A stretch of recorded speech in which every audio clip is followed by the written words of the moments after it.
말씀은 사도행전 6장 9절입니다.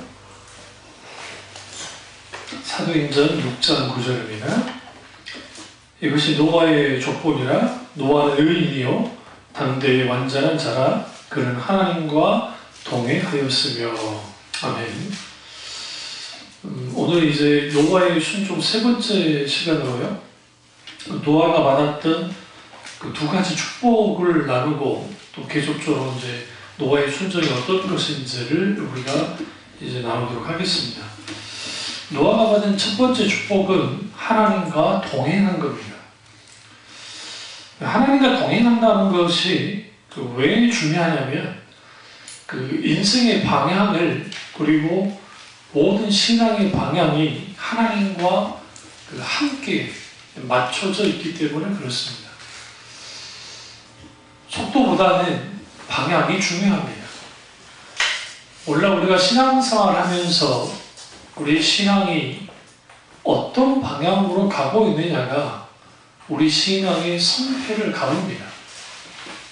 근데 자꾸만 우리는 빨리 가려고 하고 또 지름길을 선택하려고 합니다. 성경에는 지름길이 없다고 가르칩니다. 오직 좁은 길만 있다고 말씀하시죠. 넓은 길은 가기 좋은 길입니다. 그래서 예수님이 좁은 문으로 들어가라. 그 길은 협착하다 했어요. 협착이 뭡니까? 구불구불해서 작죠, 좁죠. 그런 길로 가라고 주님이 말씀하십니다. 우리가 하나님과 동행할 때 넓은 대로가 열려 있어서 주님과 동행하는 것이 신나고 즐겁고 기쁘면 얼마나 좋겠습니까? 그러나 하나님과 동행하는 것은 쉽지 않습니다. 뭐냐면 사람들이 그렇게 좋아할 만한 그런 환경과 상황이 열려있지 않기 때문에 그렇습니다. 노아가 하나님과 동행한 것은 결국은 그 하나님이 그에게 명령하셨던 사역을 감당함으로 동행하는 거였습니다. 성경에 하나님과 동행했던 인물 중에 대표적인 인물이 에녹입니다. 에녹이 있기 전에는 아벨이나 엘루스같이 하나님의 축복을 받았던 사람들이 있었지만, 구체적으로 에녹처럼 하나님과 동행했다라고 표현되는 그런 사람은 없습니다. 그리고 그 에녹은 에타하락, 하나님과 산책하듯이 발맞추어 걸었습니다. 몇 년을? 300년을. 그리고 그를 통해서 그는 하나님이 기뻐하시고 그리고 하나님께 영광을 드리는 삶을 살았습니다. 왜 우리에게 순종이 필요할까? 순종은 결국은 하나님과의 동행함이 없이는 불가능하기 때문에 그렇습니다. 우리가 어떤 사건을, 어떤 일을 가지고 딱 한 번 순종해서 하나님께 인정받으면 그것만큼 쉬운 게 어디 있겠어요. 그러나 하나님께 순종한다는 것은 우리의 일평생 하나님께 순종해야 합니다.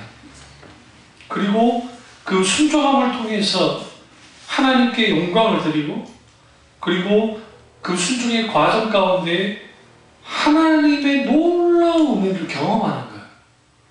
그리고 그 순종 속에 있게 되어지는 그 동행함이 하나님과 탁월한 친교를 하는 겁니다. 누구보다도 하나님과 가깝게 지내는 거예요. 그럼 그 마음속에 하나님의 사랑이 넘치고 하나님을 향한 경외감이 어떻게 해요? 당연히 끌어올 수밖에 없어요. 이런 사람들이 순종하는 사람입니다. 노아가 이런 사람이에요. 그래서 창세기 기자인 모세가 노아는 의인이고 당대의 완전한 사람이었다라고 말합니다. 그리고 그는 하나님과 동행했다라고 말하죠. 그 동행함은 결국은 하나님을 향한 사랑과 경외함이 나타나는 것이었고, 그리고 구체적으로 그의 그 순종을 통해서 결국은 이 모든 것들이 옳은 것이었고, 그가 하나님의 길을 그리고 하나님 중심적인 삶을 살았던 사람인 것을 알 수가 있습니다. 그럼 왜 우리는 순종한 삶을 살아야 되는가? 순종 없이 하나님을 기쁘게 할 수 없기 때문에 그렇습니다. 우리는 하나님께 순종해야만 합니다. 그러나 그 순종은 우리의 본성과 다르다고 지난주 말씀드렸어요. 우리의 본성은 하나님께 순종하기보다 뭐 하는 거예요? 불순종하는 데 가까워요. 우리가 아이들을 키울 때 아이들에게 이거 하지 마, 이거 하면 안 돼. 뭔가 하라고 할 때에 아이들이 조금씩 나이가 들고 이제 조금씩 그러다 보면 무슨 일이 벌어지냐면 말 안 듣기 시작하는 거예요. 순종 안 해요. 그리고 조금 성인이 되잖아요. 나이가 조금 들잖아요. 그러면 이제 자기 마음대로 하고 싶어 합니다. 인생을 많이 살지 않은 젊은 청년들은 불가피하게 시행착오를 겪는 것은 당연한 거예요. 그래서 먼저 살아본 사람으로서 그런 길을 생각보다 쉽지 않고 하니까 안 하는 게 좋겠다라고 어른들이 말하면 콧방귀를 낍니다. 왜? 자기 눈에 보기에 그들의 부모와 또 나이 든 사람들이 별거 아닌 것처럼 느껴지는 거예요. 왜? 한참 혈기 왕성할 때니까. 그래 막상 인생을 살아보면 그게 아니다는 것을 알 때가 있죠. 그래서 우리는 그래서 이 윗사람들의 말을 듣는 게 좋은데 오늘날은 그런 일들이 잘 없어요. 하나님께 대하여는 말할 것도 없습니다. 하나님께 대하여 뭐 하지 않느냐? 순종하지 않습니다. 왜 순종하지 못하느냐? 동행하는 삶을 살지 못하기 때문에.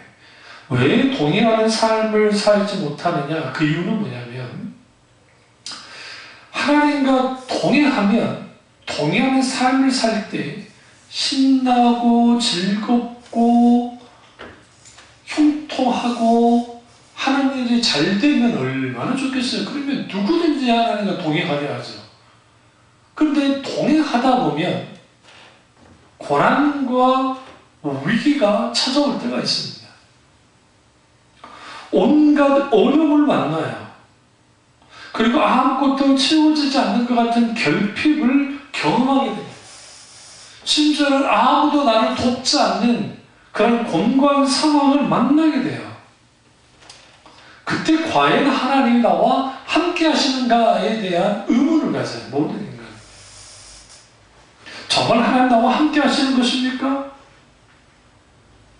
늘 하나님이 함께 해주신다고 하는 확신과 실증이 있으면 낙망하지 않고 동행하는 삶을 살고 그 동행하는 삶으로 뭐 하는 거예요?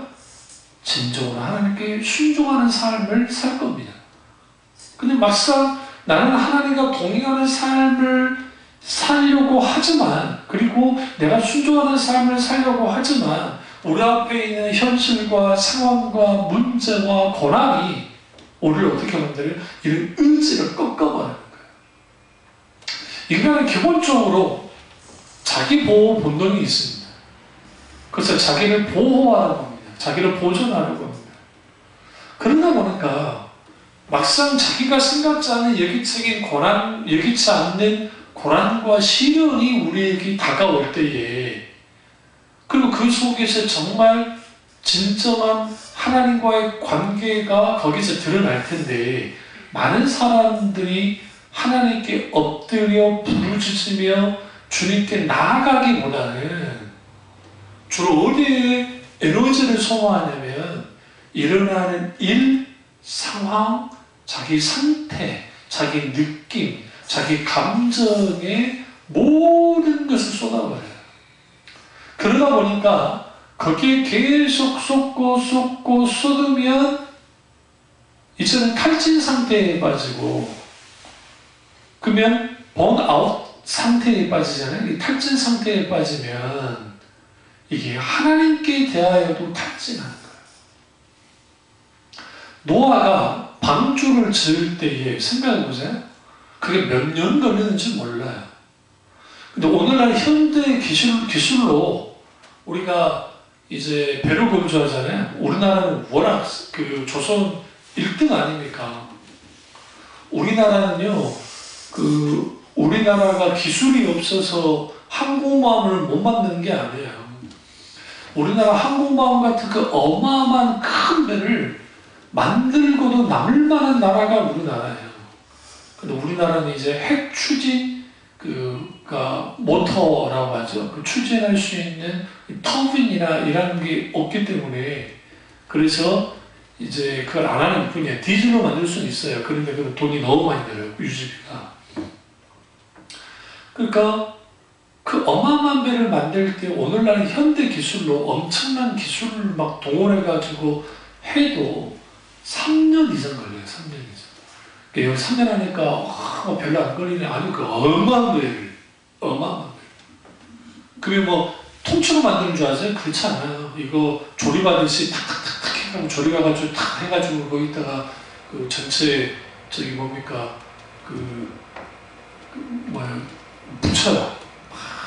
붙여가지고 그걸 탁 이어서 그걸 또 배에서 깨지지 않도록 이게 부서지지 않도록 그 기술이 어마어마한 거예요. 그런데 노아가 만들었던 방주의 크기라는 게 3층 높이에 우리가 아파트 3층 높이 이상가 되면 적어도 10m 이상은 될 것이고, 그리고 운동장, 그러니까 학교 운동장에 한 배 반 혹은 뭐 2배 정도는 말하는데 그 어마어마한 크기예요. 그리고 뭘로 지었죠? 잣나무로 만들었어요. 나무로 만들었다는 거죠. 생각해보세요. 비가 오죠? 거기 눈이 오는지 어찌 모르겠죠. 비가 오는 날씨, 그리고 뭐 여러 가지 상황이 나무를 썩게 만들 수도 있잖아요. 짓다가. 그러니까 이런 일련의 과정이 쉽지 않고, 거기에 들어가는 잣나무의 양, 그리고 그걸 만드는 일, 노아의 8식구가 바짝 붙어가지고 생업을 내팽개치고 그 일에 뛰어들 수 있을까요? 쉽지 않은 일이에요. 그러니까 그 난관을 만났을 때, 힘들고 어려웠을 때 우리 너무 쉽게 노아가 방주 만들었대. 아니에요. 그가 그렇게 순종할 수 있던 힘은 뭐냐? 동행하면. 하나님께 동행하면 하나님께로부터 주어지는 놀라운 공급함이 있습니다. 이거는 물질적인 공급함뿐만 아니라 우리의 심령에 하나님의 크신 은혜를 부어줘요. 그래서 노아가 하나님께 순종으로 받은 최고의 축복 중에 하나가 동행함이에요. 그가 동행함으로 하나님께 더 순종할 수 있었고, 그가 하나님께 순종이기 때문에 그가 동행할 수 있었습니다. 그래서 하나님께서 한 사람과 동행한다는 것은 그 존재와 그 사람을 모두 기뻐하신다는 또 다른 하나님의 표현이에요. 그가 그렇게 뭐 해야 되냐? 하나님과 동행했습니다. 그러다 우리가 인생을 살다 보면 필요한 게 너무 많습니다. 돈이 필요해서 돈을 벌려고 이런 일 저런 일을 해봅니다. 그래서 남보리지 않게 돈을 모으면 이번에는 무슨 일이 벌어지느냐? 참 재밌는 게요. 가정은 불안하나요?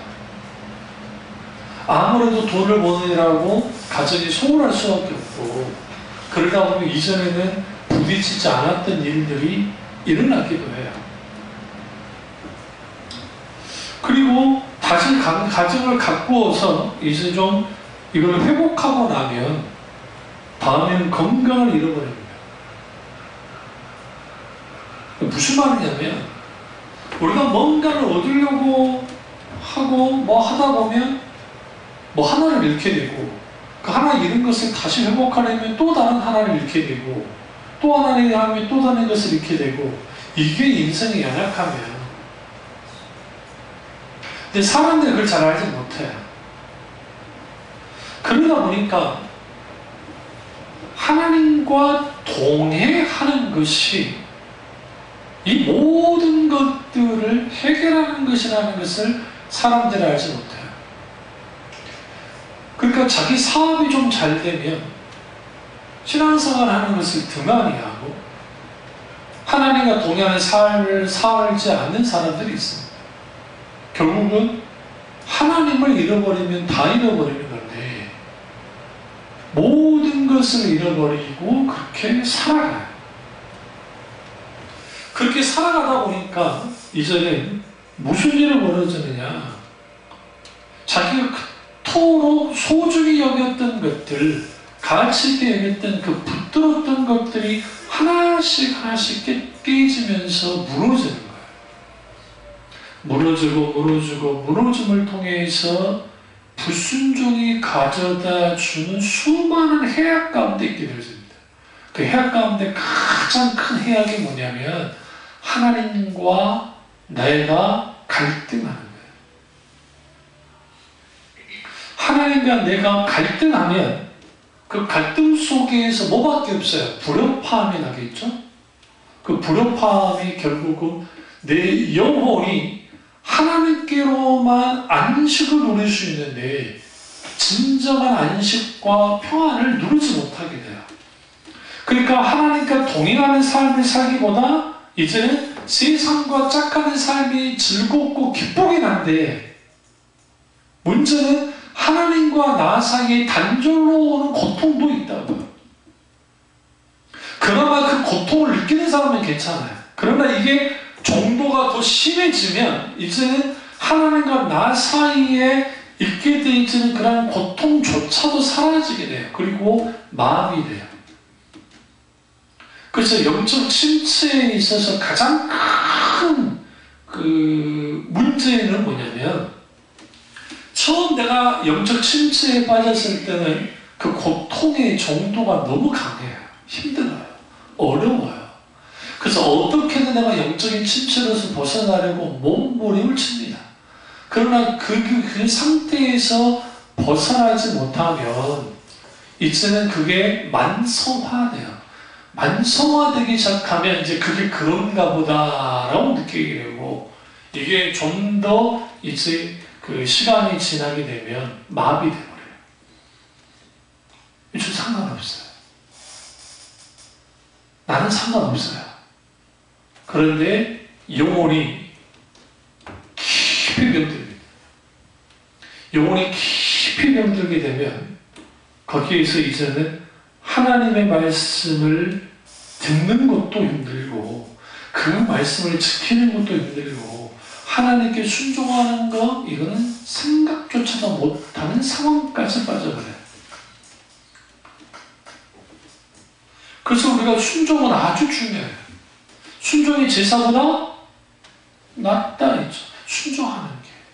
하나님이 원하는 것은 순종하는 거예요. 노아가 동행했고 그리고 하나님께 축복을 받았습니다. 왜요? 그가 순종하는 사람이기 때문에 그렇습니다. 많은 사람들이 축복하면 무슨 생각을 하냐면 하나님이 물질적으로 뭔가 주시는 거, 막 잘 되는 거, 하는 일이 잘 되는 거, 그걸 축복이라고 하는데 그건 세상이 말하는 축복이고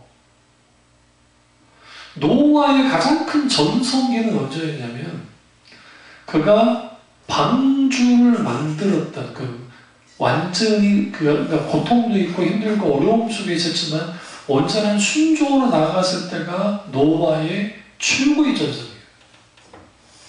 그때 하나님의 무한한 축복을 받았습니다. 그래서 하나님과의 이런 깊은 관계를 갖고 그 관계를 가짐을 통해서 친밀한 관계를 가짐을 통해서 순종하는 삶을 살게 되어지면 세상 풍조 따라가지 않습니다. 내가 없는 것에 대하여 계속 나는 없어, 이게 없어, 불평불만하고 막 그러지 않습니다. 사도 바울이 자족의 은혜에 대해서 말할 때 나는 부에 처할 수도 있었고 나는 가난함에도 처해봤었다. 그러나 그리스도 안에서 이 모든 것을 자족하는 비결을 일체의 비결을 그 그리스도 안에서 다 배웠다는 거예요. 제가 어저께 11시 한 20분, 30분까지 감동 있게 메시지를 준비했는데, 여기 이제 생각 가운데 메시지를 준비하고 있던 건데요. 세상의 최고의 가치, 세 가지 가치가 있습니다. 하나는 몸이고, 또 하나는 돈이고, 또 하나는 사랑입니다. 이 부분에 대해서 이제 성경의 관점에서 몸에 대해서, 그리고 또 돈에 대해서, 그리고 사랑에 대해서 쭉 말씀을 좀 준비해 봤어요. 이제 이번 주 설교 그 설교 나갈 겁니다. 주보는 다르게 나가지만 우리가 그 말씀을 준비하면서 부딪혀지는 게 뭐냐면, 많은 사람들이 하나님을 믿는다고는 하는데 자신의 몸, 그리고 돈, 그리고 거기에 있게 되는 사랑, 이런 모든 것들이 이 세상에서 볼 때에 이 자체는 가치 중립적인 거기 때문에 그 자체가 나쁘지도 않고 그렇다고 해서 선하지도 않습니다. 근데 이것을 보는 그 시각에 따라서, 어떻게 보느냐에 따라서 이 사람이 비록 그리스도인이라 할지라도, 그러니까 교회 다닌다 할지라도 세상 사람과 똑같은, 특별히 돈에 대해서 볼 때. 그러다 보니까 뭐 하게 되냐면, 하나님께 오늘 좀 순종이니까 순종하는 삶을 살 때에 많은 사람들은 왜 순종하느냐 하면, 내게 대가를 하나님이 지불해 줄 것을 기대하고 순종하는 거예요. 내가 이렇게 순종하면 하나님이 내게 복 주실 거야. 내가 이렇게 교회에 헌신 봉사하고 순종하면 하나님이 그걸 기쁘게 보셔서 나한테 그래도 하는 일을 잘 되게 해 주실 거야 라고 하면, 하나님과 일종의 거래를 걸면서 순종하는 사람들이 생각보다 많습니다. 노아가 내가 하나님께 이렇게 뭐하면, 순종하면 하나님이 내게 축복해 주실 거야 라는 것을 기대하고 있을까요? 아니, 노아가 하나님께 순종할 수 있었던 것은 뭐냐면, 순종을 우리가 그냥 쉽게 될 거라 생각하잖아요. 작은 일에 대한 순종이든 큰 일에 대한 순종은 어떻게 할 때 가능하냐면, 내가 하나님과의 친밀한 교제를 나눠요. 그리고 내가 하나님 알기를 너무너무 원하는 신앙생활을 해나가는 거예요. 그렇게 신앙생활을 해나가다가 하나님의 뜻을 구하는 거예요. 하나님의 뜻이 뭡니까? 내가 하나님의 마음을 알기 원합니다. 주님 뜻을 알기 원합니다. 하나님이 내게 비춰주는 거예요. 어떻게? 나를 향한 하나님의 뜻을 비춰주기 시작합니다. 그러니까 우리가 하나님 나를 향한 하나님의 뜻이 뭡니까? 먼저 기도하면 안 된다고 그랬죠? 그러면 우리가 중심이니까. 그 하나님의 뜻이 비춰주는데 분명히 나를 향한 하나님의 뜻이야. 노아에게는 방주를 만들으라고 하는 하나님의 뜻이 비춰준 거야. 노아는 에녹이라고 하는 할아버지의 신앙의 유산을 물려받은 사람입니다.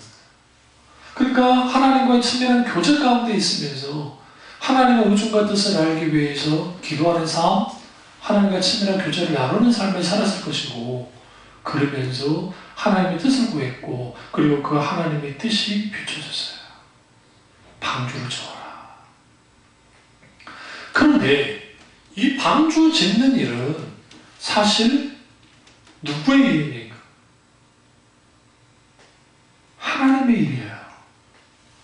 하나님이 원하는 거예요. 노아의 일이 아니에요. 노아는 굳이 방주 질 필요가 없어요. 노아 입장에서는. 아직 하나님께서 완전히 멸하지 않았잖아요. 물론.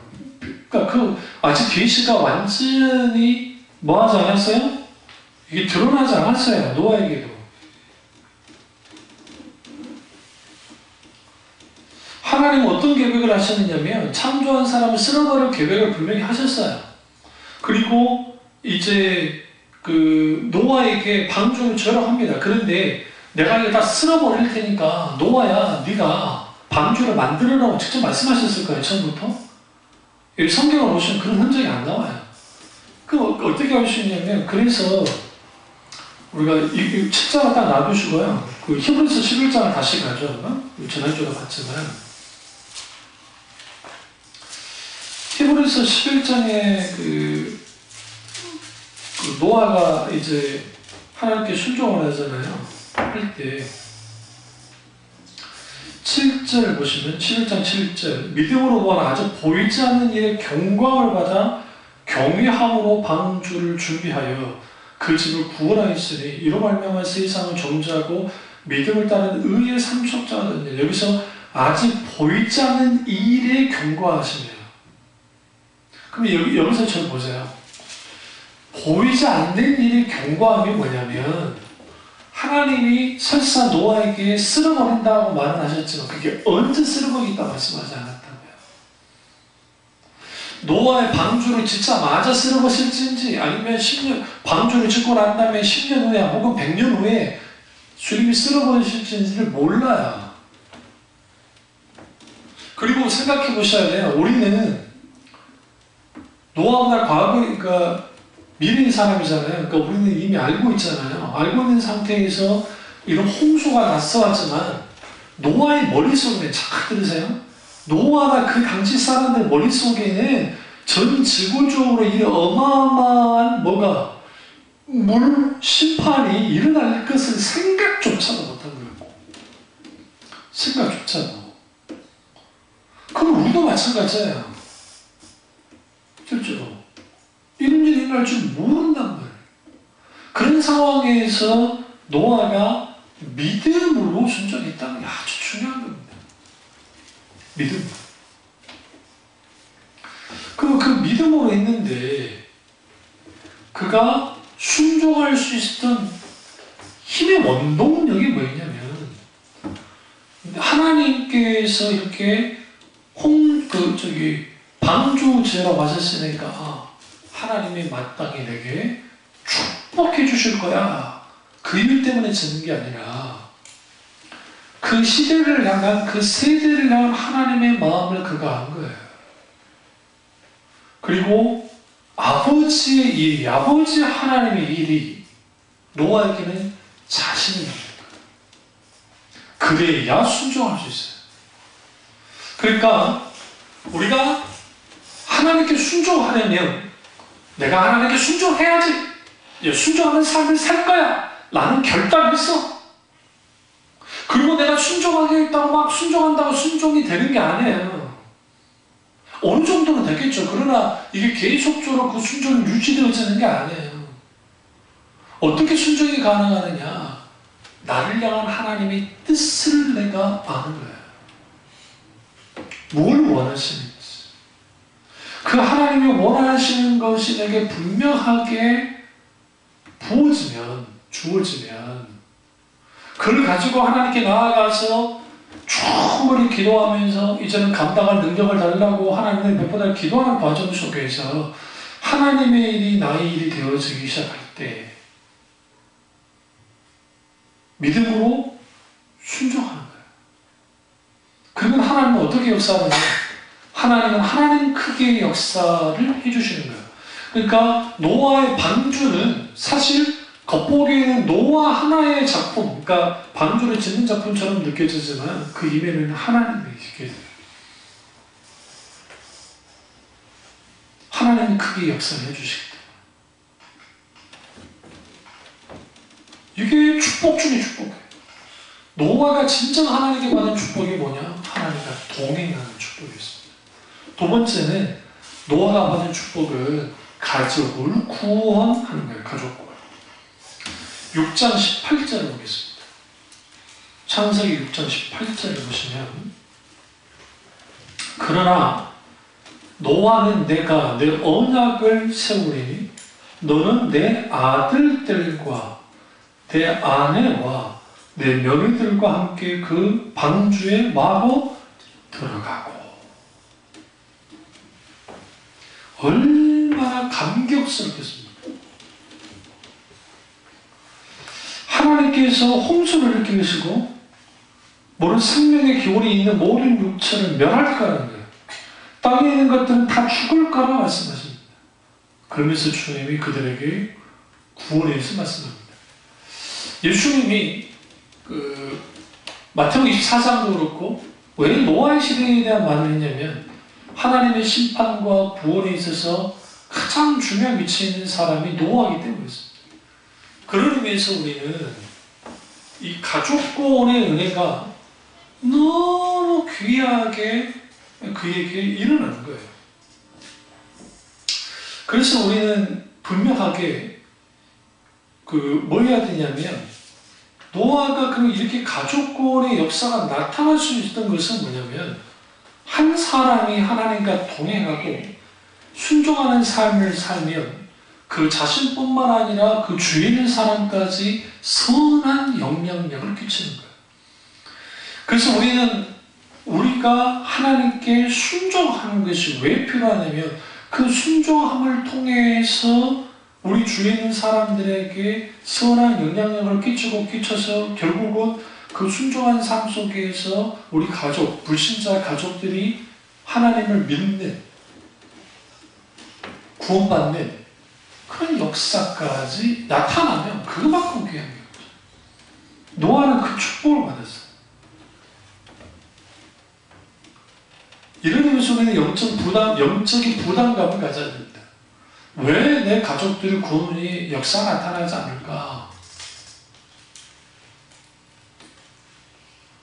우리 여러분 셈, 함, 야베 중에 함이 그렇게까지 세상 말로 싸가지가 있는 것 같지는 않잖아요. 왜? 살아나고 난 다음에 아버지 발가벗고 누워있는 거 포도 좀 마시고 보고 형제들에게 막 그 허물을 말하는 걸 보면 함이 그렇게까지 구원받을 만한 그런 사람은 아닌 것 같은 느낌이죠. 인격적으로 봤을 때. 그러나 그 노아라고 하는 그 아버지의 순종이 그래도 그 자녀들에게 선한 영향력을 끼칩니다. 한편으로는 롯을 보자고 롯 같은 경우에는 그 명령을 따르지 않습니다. 그러니까 아브라함을 통해서 그 아브라함의 중보기도를 통해서 천사들이 소돔과 고모라를 멸하라 할 때 분명히 산으로 도망가라 했습니다. 근데 롯이 너무나 막 급격하게 막 이렇게 불똥을 떨어지고 하니까 겁이 나니까 산으로 들어간 게 아니라 소알 성으로 들어간 거예요. 거기로부터 불행이 시작된 거예요. 그의 아내가 뒤돌아보다가 소알성 들어가기 전에 뒤돌아가서 소금기둥이 되어버리고 그리고 그들 그 안에 들어가서 이제 뭐합니까? 하나님이 보호하지 않았으면 그들도 멸해졌을 텐데 어쨌든 그것은 필요도 없고 이후에 아주 수치스러운 그런 역사가 일어나는 거예요. 그러니까 우리가 이 소돔과 고모라에 있었던, 특별히 소돔성에 있었던 롯이 하나님의 천사들이 급하게 막 빨리 가라고 하는데 그가 머뭇거리는 거예요. 누구를 구원하려고요? 사위들. 그래서 사위들에게 가서 심판이 있으니까 빨리 도망치자가 그들이 농담인 줄 알고 웃었다. 그래도 미련을 버리지 못했어요. 그러니까 성경에 천사들이 그들의 등을 밀었다. 등을 밀었다 말은 뭐냐면 강하게 그들에게서 밖으로 나가는 겁니다. 그러니까 롯이라는 그 인물이 왜 신앙적으로 이렇게 패배했을까, 실패했을까? 순종을 못한 거예요. 왜 순종하지 못해요? 의지가 없어서 이건 의지의 문제가 아니라 믿음의 문제인데 또 하나의 문제는 관계의 문제예요. 하나님과 친밀한 관계 속에 있어 하나님이 더 소중해야 돼요. 그리고 인간적인 것을 다 계산했어요. 우리가 신앙생활 하면서 우리가 말씀대로 살아가야지, 그리고 그 하나님의 뜻 가운데 살아가야지 하면서도 수많은 인간적인 것들을 막 할 때가 있잖아요. 예수 믿는 사람들 중에서도. 목사도 말할 것도 없고. 그러니까 목사님들 중에서도 막 어떤 이야기를 하는 걸 들어보면 이게 세상 사람들이 말하는 것과 똑같을 때 있어요. 그러니까 왜 그러냐. 어떤 일을 진행할 때에, 어떤 일을 할 때에 그 일이 잘 돼야 되겠으니까 당연히 하나님의 도움을 구해요. 그래서 하나님이 이렇게 해주십시오 라고 합니다. 근데 문제는 뭐냐면 하나님 이렇게 해주십시오 라고 기도해도 그들 이면에는 뭘 갖고 있냐면 탐심이에요. 탐심, 욕심. 그리고 하나님을 이용하는 그런 식의 순종은 없어요. 그러니까 내가 원하는 거 되기를 막 간절히 기도하는 거예요. 우리에게 필요한 것은 노아가 하나님께 묻지 않았다 했죠? 방주 주우라 할 때 묻지 않았어요. 왜인지 아세요? 이미 하나님의 의중과 뜻을 알고 있었으니까. 그리고 그 일은 분명히 하나님의 일이지만 그 일이 하나님의 일이 자신의 일이 됐고 온전한 순종을 했을 때에 가족이 구원받는 그런 놀라운 일들이 났습니다. 이 부분을 히브리서 기자는 특별히 로마서 그 사도 바울도 그렇고 이 방주를 교회에 비유했습니다. 교회. 그러니까 방주는 교회와 같다는 거예요. 방주의 용도는 뭡니까? 물이 떠 있는 거죠.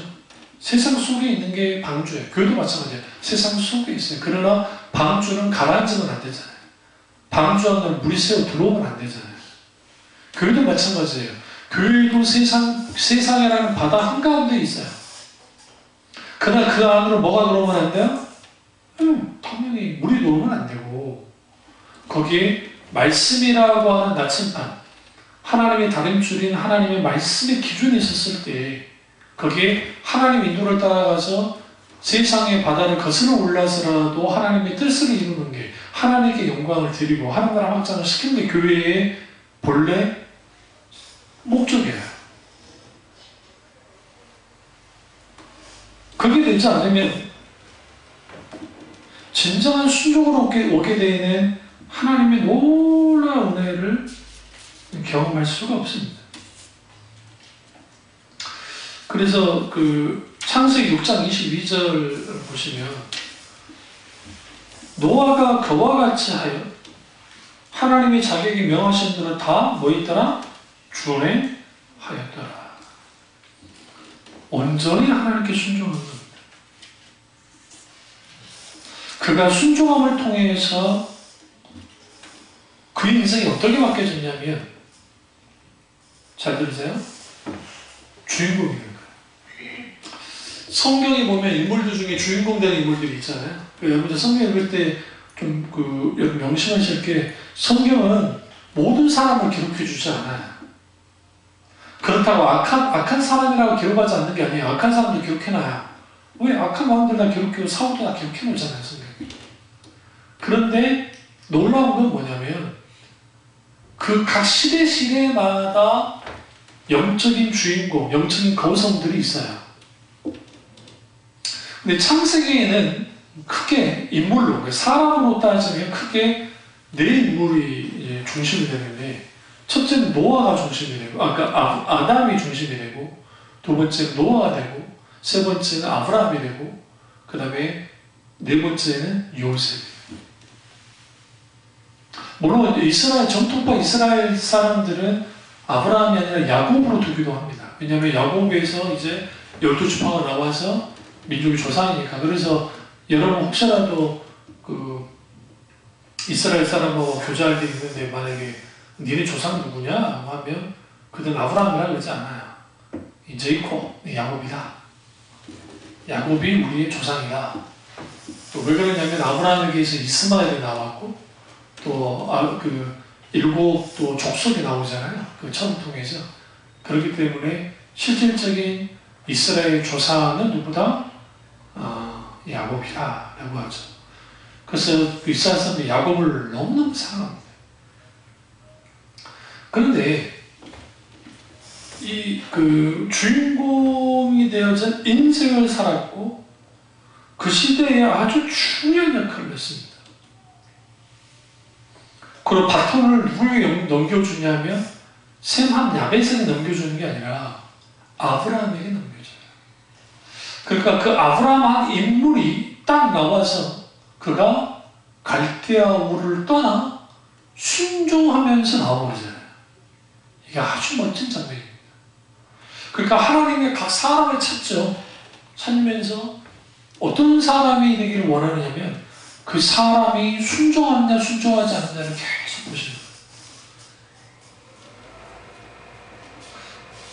거예요. 그리고 그의 후손들의 후에 결국 뭐 하게 되느냐, 노아의 후손들이, 그 다음 특별히 셈 족속 중에서 이제 결국 아브라함이 나오고 거기서 믿음의 가계가 이제 쭉 이어져요.